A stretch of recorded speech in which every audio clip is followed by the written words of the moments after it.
오늘 말씀을 보시면 또 야고보서 전체를 보시면 야고보는 행함에 대해서 강조점을 두고 있습니다. 실천해야 된다는 것이죠.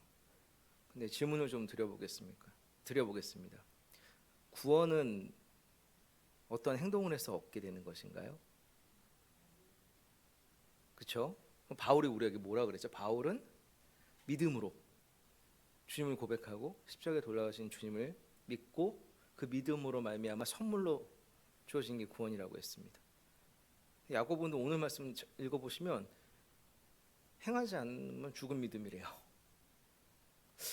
근데 바울이 쓴 서신서 말씀들도 성경에 기록이 되어 있고요. 야고보서도 성경에 기록이 되어 있습니다. 이렇게 만약 의견이 다르다면 어떻게 성경에 정경이라고 하는데 기록이 되었겠을까요? 오늘 함께 읽은 24절에서 보시면 야고보는 사람의 행함으로 의롭다 하심을 받고 믿음으로만 아니라 주장하고 있어요. 사도 바울은요, 로마서 3장 28절과 갈라디아서 2장 16절을 통해서 사람이 의롭게 되는 것은 율법의 행위에서 난 것이 아니고 오직 예수 그리스도를 믿음으로 말미암는 것이다라고 주장하고 있어요. 되게 상반된 것처럼 보입니다. 그럼 우리가 왜 이렇게 서로 주장을 하고 있는지, 만약 다르다면 뭐가 다른지, 같다면 뭐가 같은지를 봐야 되지 않겠습니까? 이런 믿음으로는 구원을 가져다 주지 못한다는 야고보의 주장과 믿음을 통한 구원을 강조하는 바울의 주장, 어떤 상황에서 이 얘기들이 나오는지를 이해해야 될 필요성이 있겠죠. 야고보와 바울은 서로 다른 상황 속에서 발생된 질문들에 대해서 서로 각기 다른 관점에서 대답하고 있음을 먼저 우리가 파악해야 됩니다. 한마디로 야고보가 말하고 있는 행위와 사도 바울이 지적하고 있는 행위는 단어는 같지만 여기에서 내포하고 있는 같은 뜻이 다르다는 거예요. 당시 이스라엘 백성들은 자신들이 하나님의 선택된 민족이라는 선민의식, 우월감을 가지고 있었습니다. 그래서 자신들은 이미 하나님으로부터 구원받은 백성들이기 때문에 율법도 잘 지키고 하나님께 제사만 잘 드리면 자신들의 구원에는 문제가 없다고 생각한 거예요.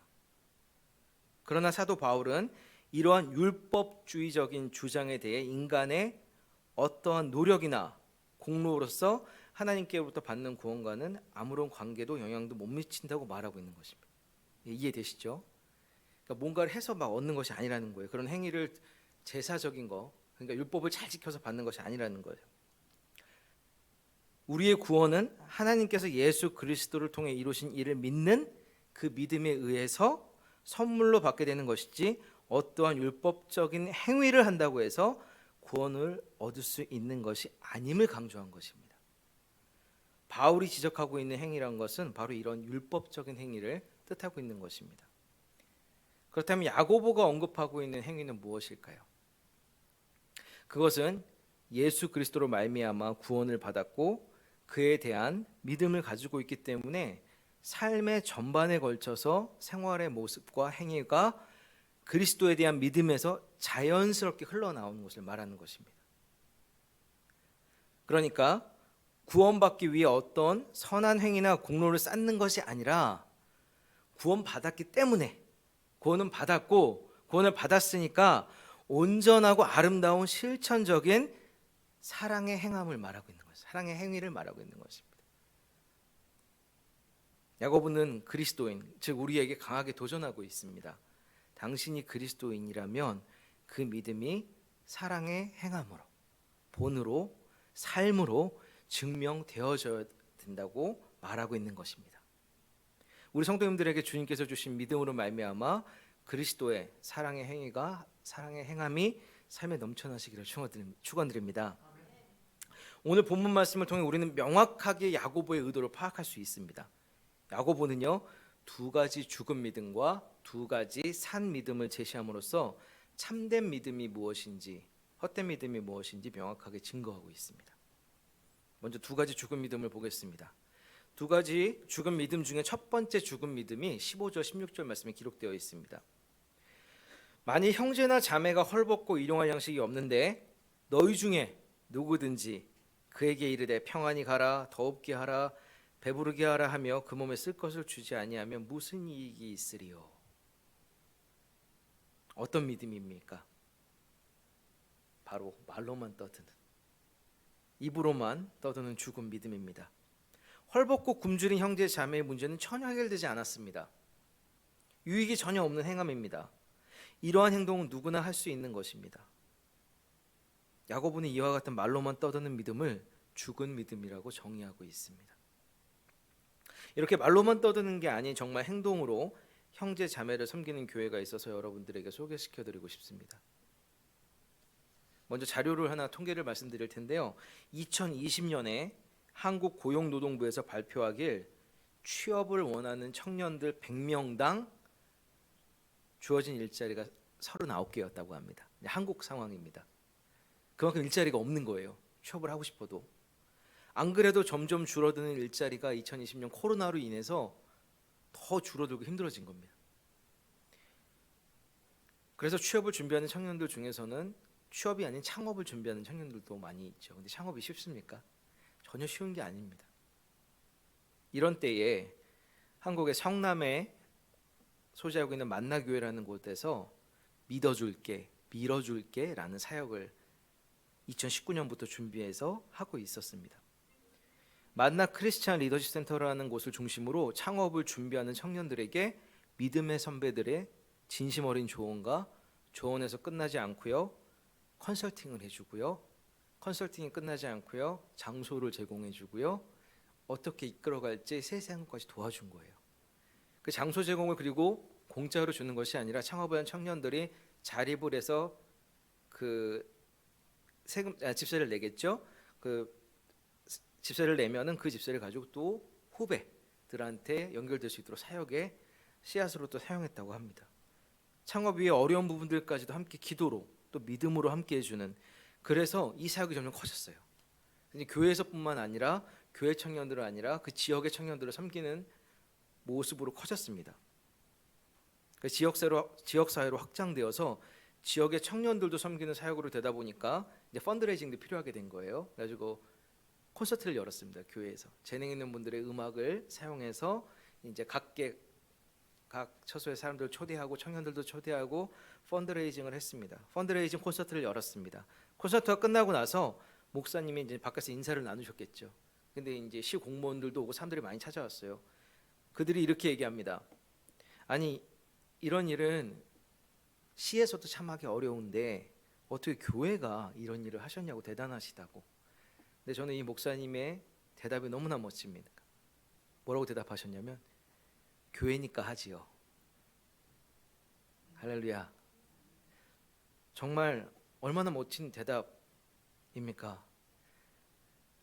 우리 교회들이 세상에 희망이 되는 빛과 소금 같은 존재들이 되길 소망해 봅니다. 야고보는 두 번째 죽은 믿음으로 19절과 20절을 들어 얘기하고 있습니다. 19절을 보시면 내가 하나님은 한 분이신 줄을 믿느냐? 잘하는도다. 귀신들도 믿고 떠느니라. 아, 허탄한 사람아, 행함이 없는 믿음이 헛것인 줄 알고자 하느냐? 어떤 믿음을 얘기하고 있습니까? 바로 머리로만 알고 있는, 머릿속에만 존재하는 믿음입니다. 귀신들이 마가복음 5장 7절에 보시면 하나님을 가리켜 지극히 높으신 하나님이라고 고백했고요. 마태복음 8장 29절에서는 하나님의 아들이여 우리와 당신과 무슨 상관이 있나이까? 때가 이르기 전에 우리를 괴롭게 하려고 여기 오셨나이까? 라고 말합니다. 야고보는 이러한 상식적인 믿음은 귀신들도 지니고 있는 믿음이라고 비판하고 있는 거예요. 무엇입니까? 이런 하나님을 머릿속으로는 알고 있는데 몸으로는 움직이지 않는 거예요. 그러니까 귀신들이 만약에 진짜 하나님을 알았다면 편해야죠. 귀신이 아니라, 하나님을 대적하는 것이 아니라 하나님을 받아들여야 되는데 받아들이지 않는 거예요. 예수님으로부터 이런 질책을 받은 사람들이 또 있습니다. 누구냐면 당대 외식하는 서기관들과 바리새인들을 책망하셨어요. 그들의 머리에는 하나님에 관한 지식이 꽉 차 있습니다. 율법도 너무나 잘합니다. 그런데 그들이 복음을 받아들였나요? 예수님의 복음을 받아들였습니까? 아니요. 오히려 거부했습니다. 그들은 말만 하고 행함이 없는 신앙생활을 한 것입니다. 예수님은 그들이 앞으로 하나님의 의로운 심판을 받을 것이라고 말씀하셨습니다. 따라서 우리 성도들은 외식하는 자들이 되어서는 안 될 것입니다. 두 가지 죽은 믿음을 말씀드렸습니다. 이제 두 가지 산 믿음을 말씀드려야 되겠죠. 그렇다면 이와 반대되는 산 믿음이란 무엇입니까? 우리는 아브라함이 자신의 아들 이삭을 바치는 장면을 통해서 산 믿음의 첫 번째 형태를 발견할 수 있습니다. 아브라함은 하나님의 약속에 따라 아들 이삭을 얻었습니다. 그 아들이 장성하여 갈 때 하나님은 아브라함을 시험하시려고 그에게 아들 이삭을 모리아산에 데리고 가서 번제로 드리라고 하셨습니다. 이것은 어떻게 생각해 보면 이삭을 통해 큰 민족을 이루겠다고 약속하신 하나님의 그 말씀을 깨는 거죠. 약속도 하나님 깨시는 겁니다. 이삭을 번제로 드린다는 게 무슨 얘기입니까? 바로 죽이라는 얘기거든요. 자기 아들을 죽이라는 얘기니까요. 그럼에도 불구하고 아브라함은 어떻게 했습니까? 하나님은 신뢰했기 때문에 자신의 생각을 하나님께 복종시킵니다. 내 머릿속에 있는 거 다 내려놓고 그 명령에 순종했습니다.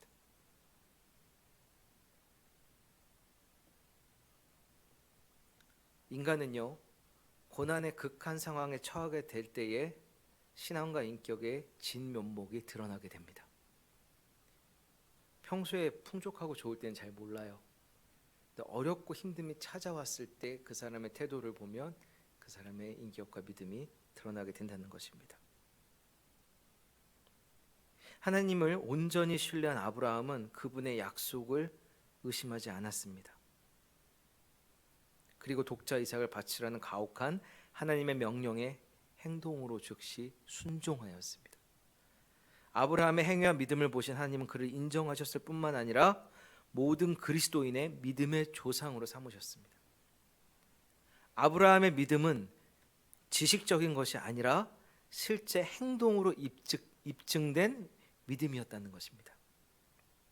아브라함은 자신의 의지와 판단을 꺾고 하나님의 말씀에 온전히 순종했던 것입니다.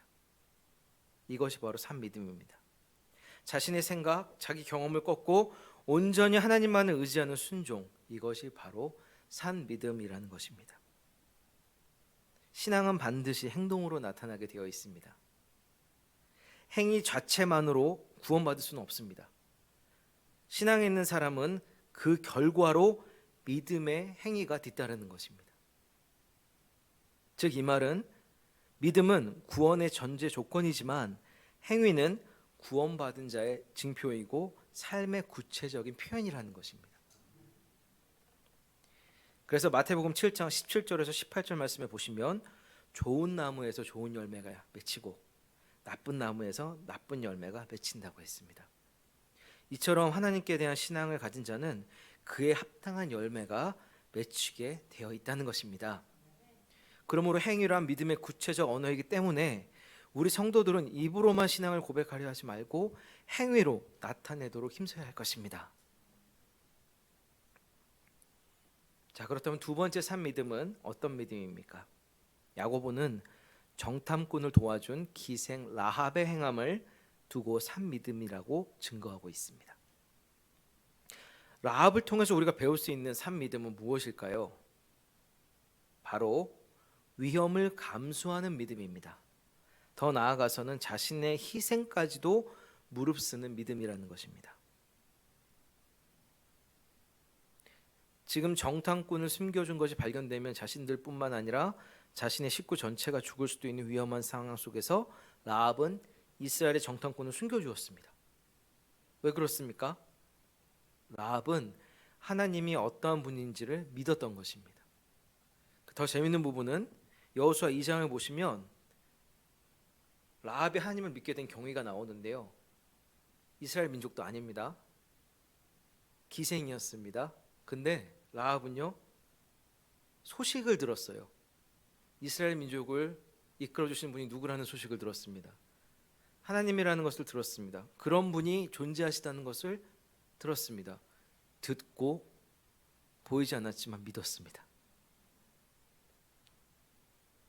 그 소문처럼 들리는 얘기를, 하나님에 대한 얘기를 듣고 라합은 믿음을 가진 것입니다. 그래서 여호수아 2장 11절에 보시면 하나님 여호와는 위로는 하늘과 아래로는 땅의 하나님이라고 담대히 고백하고 있습니다. 참으로 대단하지 않습니까? 이스라엘 백성들은 자신들을 출애굽시킨 하나님의 놀라운 능력을 경험했음에도 불구하고 하나님을 믿지 못해서 결국 어떻게 됩니까? 40년 동안 고생합니다. 광야에서 고생하다가 이제 겨우 가나안 땅으로 들어오게 되었는데 라합은 단지 소문만을 듣고 하나님에 대한 믿음을 갖게 된 것입니다. 그리고 단순히 믿은 것이 아니라 정탐꾼을 숨겨줌으로써 자신이 믿는 하나님에 대한 신뢰를 직접 행함으로 증명한 것입니다. 참으로 놀라운 믿음이라고 생각됩니다. 하나님께서는 보지도 않고 자기가 경험하지도 않았지만 그 믿음, 그럼에도 불구하고 하나님을 믿은 이 라합의 믿음을 축복하셨습니다. 다윗 왕의 할머니가 되었죠. 그리고 더 넓게는 예수님의 족보에 이름이 들어가는 놀라운 축복을 누리게 되는 것입니다. 결국 아브라함과 라합을 통해 우리가 배울 수 있는 산 믿음이라는 것은 무엇입니까? 바로 자신의 생각을 꺾고 온전히 하나님의 말씀에 순종하는 믿음, 그리고 자신의 위험까지도 감수하는 희생적인 믿음을 배울 수 있다는 것입니다. 정말 우리가 주님 앞에 그렇게 순종함으로 나아가길 소원합니다. 제가 영화 한 편을 소개해드리고 싶은데요. 저는 실화를 바탕으로 한 영화를 좀 많이 좋아하는 편입니다. 좀 감동 있는 영화를 좋아하는 편이기도 하고요. 안 가리고 보지만 그런 영화를 좀 좋아하긴 합니다. 그 중에 The Blind Side라는 영화가 있습니다. 혹시 뭐 들어보신 분도 계시고 보실 분도 계실 거라고 생각됩니다. 일단 블라인드 사이드가 뭐냐면 미식축구를 보신 분들은 아실 수도 있는데요. 그 미식축구의 제일 중요한 포지션 중에 하나는 쿼터백이죠. 쿼터백은 공을 던지는 사람입니다. 보통 오른손잡이가 많아요. 그러다 보면 자세가 어떻게 되죠? 이렇게 됩니다. 자, 근데 헬멧을 썼어요. 이렇게 돼 있고 헬멧이 있습니다. 그럼 어디가 안 보이죠? 이쪽이 안 보여요. 그래서 블라인드 사이드입니다. 그래서 연봉이 제일 높은 사람이 쿼터백이고요. 그 다음으로 연봉을 보통 많이 받는 선수가 이 지역을 지켜주는 선수입니다. 네, 그걸 블라인드 사이드라고 해요. 그래서 보통 여기는 등치도 커야 되고요, 운동신경도 좋아야 되고, 팔도 길어야 돼요. 막아줘야 되니까. 근데 이 영화 제목인데 이 영화의 주인공이 마이클 오어라는 사람을 배경으로 만들어졌습니다. 2010년도에 이 영화를 통해서 그 샌드라 블럭이라는 여배우가 여우주연상을 아카데미 시상식에서 받기도 했어요. 근데 내용은 이렇습니다. 테네시주의 멤피스시의 상류층이에요. 멤피스가 극과 극으로 갈려진 도시입니다. 뭐냐면 강한 하늘 사이로 한쪽은 상류층들이 많이 사는 도시고요, 한쪽은 빈민가, 흑인들이 몰려 이렇게 살고 있는 그런 지역입니다.